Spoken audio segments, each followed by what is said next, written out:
Երբևէ պատահել է, որ թեյ եք պատրաստում թեյի փաթեթով, մի քանի րոպեով թողնում եք, որ թրմվի ու հետո Վերադառնում եք ու տեսնում, որ բաժակի կողքին թեյի մի փոքրիկ, բայց շատ նյարդայնացնող լճակ է գոյացել։ Եթե այո, ապա հաստատ մենակ չեք։ Դե եկեք այսօր միասին բացահայտենք այս առօրյա առեղծվածի իրական գիտական պատճառը։ Հիմա երևի թե շատերդ մտածում եք, դե պարզ է, մազանոթային երևույթն է։ Ու գիտեք, դուք ճիշտ եք։ Բայց միայն քիսով չափ։ Պարզվում է, որ մեզանից շատերը սխալ են հասկանում, թե կոնկրետ ինչպես է այդ երևույթն աշխատում թեյի փաթեթի դեպքում։ Ահա եւ ամենամեծ թյուրիմացությունը։ Մարդկանց մեծամասնությունը կարծում է, թե թեյը կարծես խմելու ձողիկով բարձրանում է հենց թելի ներսով, բայց իրականում այդպես չէ։ Ճշմարտությունն ավելի հետաքրքիր է։ Հեղուկը սողոսկում է դեպի վեր, այն աննկատելի նեղ տարածությամբ, որն առաջանում է թաց թելի ու բաժակի պատի միջև։ Փաստորեն, ինչպես շատ դիպուկ նշում է մեր աղբյուրներից մեկը, եթե դուք կարծում եք, որ թեյը հոսում է թելի միջով, դուք խորապես սխալվում եք։ Ու սա ի դեպ ուղղակի կարծիք չէ, սա մաքուր ֆիզիկա է։ Եկեք մի պահ տրամաբանորեն մտածենք։ Թեյ արտադրող ընկերությունները բնականաբար չեն ուզում, որ իրենց արտադրանքի պատճառով ձեր սեղանին խառնաշփոթ առաջանա։ Այդ պատճառով նրանք միտումնավոր օգտագործում են այնպիսի նյութեր, որոնք հեշտությամբ հեղուկ չեն ներծծում։ Այնպես որ եկեք թելին հանգիստ թողնենք։ Մեղավորը նա չէ։ Դե լավ, եթե թելը մեղավոր չի, ապա ի՞նչն է։ Հիմա եկեք վերջապես բացահայտենք իրական մեղավորին ու գտնենք այն գաղտնի ուղին, որով ձեր թեյը փախուստի է դիմում։ Եվ այսպես պատասխանը մազանոթային խողովակն է, բայց սա իհարկե իսկական խողովակ չէ։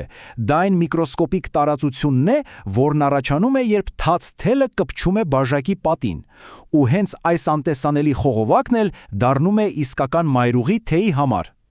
Բայց որ այս ամբողջ մեխանիզմը գործի, երկու պայման պետք է անպայման տեղի ունենա։ Առաջինը թելը պետք է թաց լինի, եւ երկրորդը, որն ամենակարևորն է, այդ թաց թելը պետք է կպած լինի բաժակի արտաքին պատին։ Եթե այս երկուսից մեկն ու մեկը չկա, ձեր թեյն ապահով է։ Լավ, պայմանները գիտենք, հիմա եկեք պատկերացնենք, թե կոնկրետ ինչպես է տեղի ունենում այդ փախուստը, եւ այստեղ մի շատ գեղեցիկ փոխաբերություն կա, որը կօգնի մեզ ամեն ինչ հասկանալ։ Ուղղակի լսեք։ Գետի հուն մի փոքրիկ գետակի համար։ Հրաշալի է, այնպես չէ։ Այսինքն, այդ անտեսանելի տարածությունը բառացիորեն դառնում է մի փոքրիկ գետի հուն, որով ձեր թեյը սկսում է իր ճամփորդությունը դեպի բաժակից դուրս։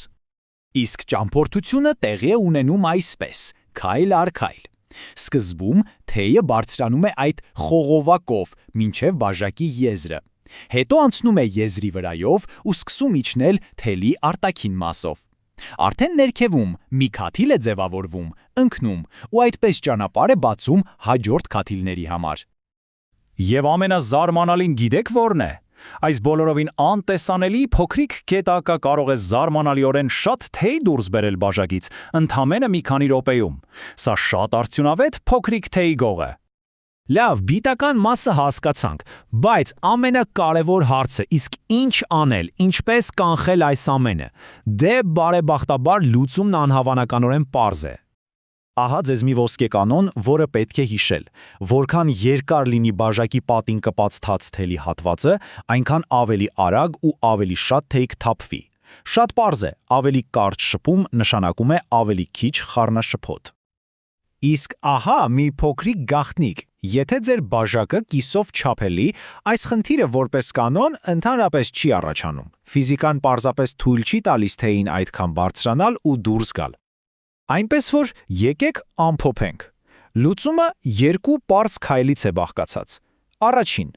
երբ թեյի փաթեթը դնում եք բաժակի մեջ, փորձեք թելը չթրջել։ Բայց եթե այն այնուամենայնիվ թրջվեց, պարզապես համոզվեք, որ այն կախված է ազատ ու չի կպչում բաժակի արտաքին պատին։ Այսքան բան։ Դե ինչ, հաջորդ անգամ, երբ թեյ պատրաստեք ու տեսնեք, որ թելը կպել է բաժակին, արդեն կիմանաք, թե ինչ բարդ ֆիզիկական գործընթաց է պատրաստվում սկսվել։ Եվ սա, գիտեք, ստիպում է մտածել, էլ ինչպիսի